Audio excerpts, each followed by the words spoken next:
বিপদ আসলেই প্রথমে বিশ্বনবী সাল্লাল্লাহু আলাইহি ওয়াসাল্লাম একটা দোয়া পড়তেন। তিনি পড়তেন ইন্না লিল্লাহি ওয়া ইন্না ইলাইহি রাজিউন। তাহলে বিপদ এলেই আমরা এখন থেকে ইন্না লিল্লাহ করব, নাকি হায় হুতাশ করবেন? একদল আছে হায় হুতাশ করে, হায় আল্লাহ রে মোর কি হইল রে, মই কি হরমু রে, মই কমবে যামু রে, এরকম বিলাপ করতে নিষেধ করেছেন বিশ্বনবী।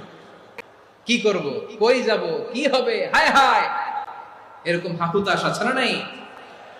বিশ্বাসীরা হাহুতাশ করে না, তারা ইন্না লিল্লাহ পড়ে।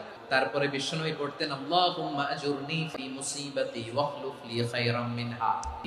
একসাথে প্রথমে পড়তেন ইন্না লিল্লাহি ওয়া ইন্না ইলাইহি রাজিউন, তারপর পরে পড়তেন আল্লাহুম্মা আজুরনি ফি মুসিবাতি ওয়াখলুফ লি খায়রাম মিনহা, মানে আল্লাহ এই যে আমি বিপদে ধৈর্য ধারণ করলাম এটার সব তুমি আমারে দাও, আর যেটা হারালাম এর চেয়ে ভালো কিছু দিয়ে মেকআপ করে দিও, ভালো কিছু দিয়ে বদল করে দিও। সুবহানাল্লাহ পড়েন।